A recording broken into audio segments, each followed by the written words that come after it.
Udhayanidhi Stalin arrest பண்ணிருக்காங்க sir. Udhayanidhi Stalin பேசிய வார்த்தை நான் கேட்கிறேன், திமுகக்கே இதே வேலையான்னு கேட்கிறேன். நீங்க உங்களுக்கு ஒரு வாயெல்லாம் உங்களுக்கு வந்து நாக்குல எலும்பு இல்லையா? நாக்கெல்லாம் கூசாதா? ஏன் தொடர்ச்சியாகவே பெண்களை வந்து இழிவுபடுத்தக்கூடிய, கடவுள்களை இழிவுபடுத்தக்கூடிய வேலையை திமுக செய்யறாங்க? நீங்க பொன்முடி என்ன பேசினாரு? இப்படி போடலாமா இப்படி போடலாமான்னு பேசுறாரு. திமுகவில் இருக்கக்கூடிய தலைமை கழக பேச்சாளர் என்ன பேசுறாரு? இஸ்லாமியர்களை எச்சச்சோறுன்னு பேசுறாரு. இங்க திமுகவோட வரலாறு தீப்பொறி ஆறுமுகம் போன்றவர்கள், வெற்றி கொண்டான் போன்றவர்கள், இங்க இருக்கக்கூடிய சிவாஜி கிருஷ்ணமூர்த்தி போன்றவர்கள், அதன் வளர்ச்சியில இன்னைக்கு நாட்டோட எதிர்கட்சி தலைவர் பேசுறாருன்னு சொன்னா கொஞ்சம் கூட வெக்கம் இல்லையா? எதை பத்தி பேசணும்? நீங்க வாயில வர்றது எல்லாம் பேசுறீங்களா? நீங்க பெண்களை வந்து ஓசி பஸ்ன்னு சொல்வதும், லிப்டிக் போடுவேன்னு சொல்வதும், நீங்க வந்து பாத்தீங்கன்னா பாய் ஃப்ரெண்டை கூட்டிட்டு போவோன்னு சொல்வதும், இன்னைக்கு ஒரு பெண்ணை வந்து கொச்சையாக அப்படின்னா சார், இன்னைக்கு தமிழ்நாட்டில் நீராதார பிரச்சனை சார், தமிழ்நாட்டுக்கு முக்கியமான பிரச்சனை. அந்த முக்கியமான பிரச்சனையை வச்சு நீங்க ஒரு ஆர்ப்பாட்டமோ போராட்டமோ பண்றீங்க. அந்த போராட்டத்தில் நீங்க கவனம் செலுத்தணும். இன்னைக்கு கடவுளே எங்க பின்னாடி இருக்காங்க, காவேரி தண்ணி தமிழ்நாட்டுக்கு வந்திருக்கு. அப்போ முழுக்க இந்த அரசாங்கத்தை வந்து குறை சொல்ல முடியல. அப்ப என்ன நினைக்கிறாங்க? அவங்களுக்கு உள்ள பாவனையில சேற்றவாறு அடிக்கிற மாதிரி இன்னைக்கு வந்து தகாத வார்த்தையை பேசியிருக்காருன்னு சொன்னா அதுக்கு வந்து கைது நடவடிக்கை காவல்துறை தன் கடமையை செஞ்சிருக்கு.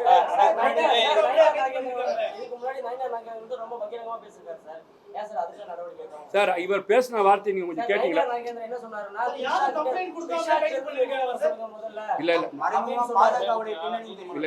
யார் மறைமுக?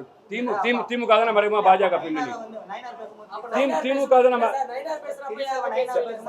என்ன கேட்கிறேன், இந்த திமுக அரசாங்கம் நாங்க வந்து கொள்கை ரீதியான எதிரி பாஜக வெளிப்படையா களத்துல இறங்கி மக்கள் வாக்களிச்சிருக்கிறாங்க. நீங்க சொல்ற அடிப்படையில வரேன், தாமரை வாழ்க, பாஜக வாழ்க, அடல் பிகாரி வாஜ்பாய் வாழ்கன்னு பதவி சுகத்துக்காக போய் அமைச்சரவையில் உட்கார்ந்தவன இந்த திமுக. நாங்க பாஜக சொல்லுவாங்களா? எந்த அடிப்படையில் சொல்றீங்க? முழுக்க சார் நான் கேட்கிறேன், கலைஞர் அவர்கள் நாணயத்தை வெளியிட்டு விடுறதுக்கு யாரை கூட்டு வந்தீங்க? ஆர்எஸ்எஸ்லேயே பிறந்து ஆர்எஸ்எஸ்லேயே வளர்ந்த ப்ரோ ஆர்எஸ்எஸ் இருக்கக்கூடிய அமைச்சரை தானே கூட்டு வந்து வெளியிட்டீங்க.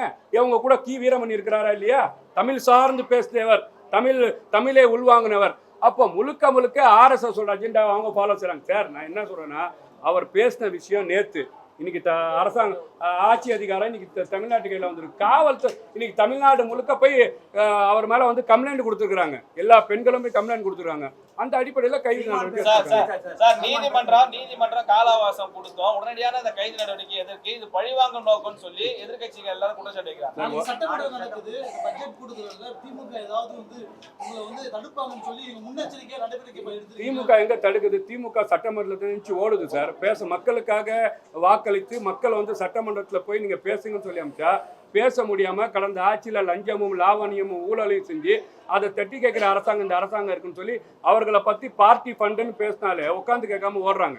முழுக்க இந்த ஒரு எதிர்கட்சி, நான் கேட்கிறேன் சார், ஒரு எதிர்கட்சி தலைவர் மக்களால் தேர்ந்தெடுக்கப்பட்ட ஒரு பிரஜை இந்த மாதிரி பேசுறது நியாயமா? இது மக்கள் பார்த்துட்டு இருக்காங்களே.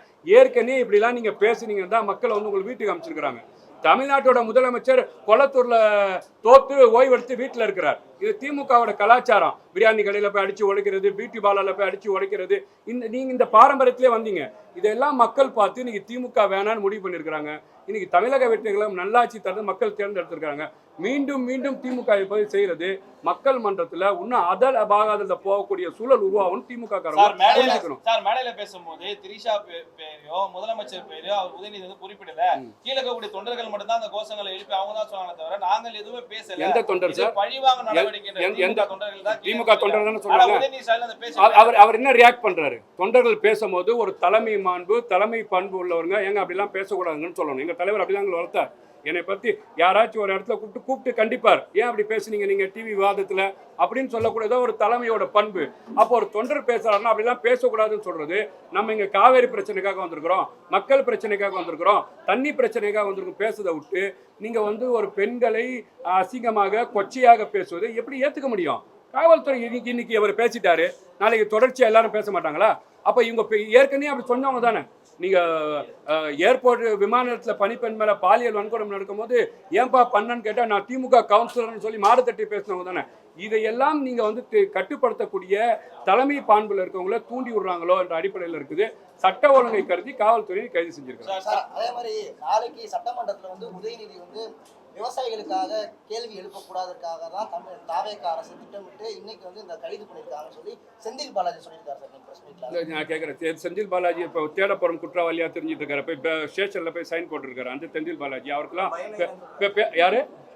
அப்ப மிஸ்ஸாக பயப்படாதவங்க தானே, எதுக்கு ஓடுறீங்க? இன்னைக்கு கைது நடவடிக்கை எடுத்துருக்காங்களா உதயநிதி மேல? நாங்க தான் மிஸ்ஸாவை பார்த்தவங்க, நாங்க வந்து ஹிந்திக்காக சிறைக்கு போனவங்க, தமிழுக்காக சிறைக்கு போய் சரண்டர் ஆக வேண்டி தானே, வாலண்டரியா போய் சரண்டர் ஆக வேண்டி தானே.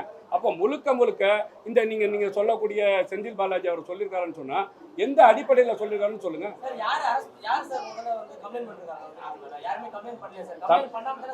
தமிழ்நாடு முழுக்க கம்ப்ளைண்ட் கொடுத்துருக்காங்க சார். என் மதுரை மத்திய பகுதியில் கரிமேடு என்ற ஸ்டேஷன்ல இன்ஸ்பெக்டர் இத்ரீஸ் முன்னிலையில் மகளிர் அணிங்க கம்ப்ளைண்ட் எழுதி கொடுத்துருக்காங்க. காட்டவா கம்ப்ளைண்ட் காலையில் 9:30 மணிக்கே கம்ப்ளைண்ட் கொடுத்துருக்காங்க. இன்னைக்கு கொடுத்த கம்ப்ளைண்ட் நேற்று பேசியிருக்கிறாரு, அந்த அடிப்படையில் கம்ப்ளைண்ட் கொடுத்துருக்காங்க.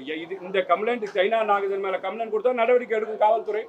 யாரு பேசினார்களோ யார் மீது கம்ப்ளைண்ட் கொடுத்தா நடவடிக்கை எடுக்கும். செய்திகளை உடனுக்குடன் தெரிந்து கொள்ள கீழ்கண்ட கேபிள் மற்றும் டிடிஎச் நெட்வொர்க்குகளில் எம்நாடு செய்தி தொலைக்காட்சியை காணுங்கள்.